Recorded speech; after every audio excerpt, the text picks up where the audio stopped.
My name is John Ruberto. I'm the product development leader for QuickBooks Enterprise Solutions. We're a product in Intuit. You may know Intuit from our brands. QuickBooks, TurboTax, Quicken, and Mint.com are our major products. With QuickBooks, we have two different code bases. One is Java code base, the other is a C++ primarily, with some C# components in there.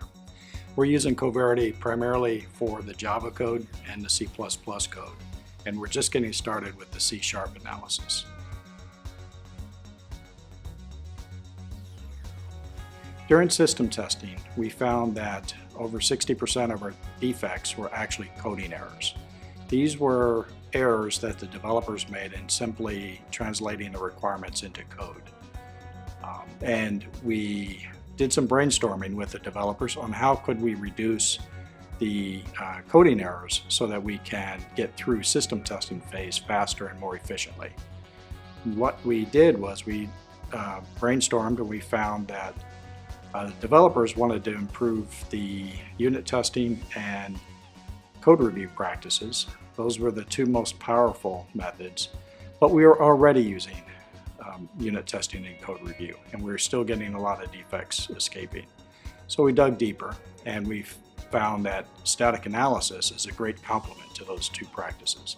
So the three practices taken together have proven to be very efficient at removing the coding errors. We built our process for static analysis using Coverity to notify the developers as soon as the scan is complete. The Coverity scripts will send an email to the developer with a link back into the tool.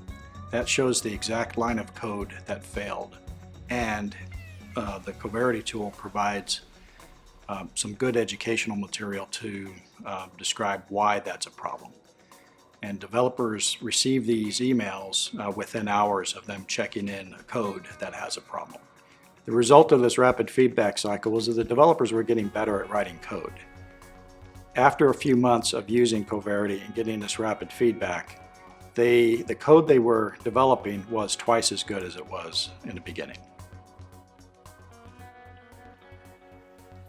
So once the developers were comfortable with the results that Coverity was providing, we decided to attack the backlog. And to attack the backlog, we wanted to give the developers some fun incentives to actually fix the problems.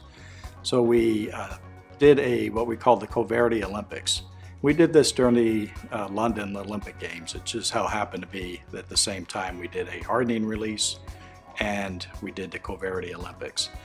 So for every major bug that developer fixed, they got 10 points.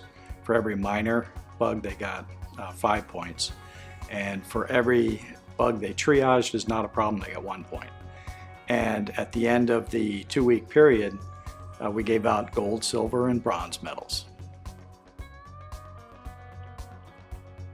So after we fully deployed Coverity and Coverity was finding these coding errors for us, what we found was it was much more efficient to fix the problems when they occurred and not during system testing. And this was one of the elements that allowed us to reduce the amount of time that we took to do system testing, which allowed us to release code faster to our customers and more often. So it shortened the full development lifecycle.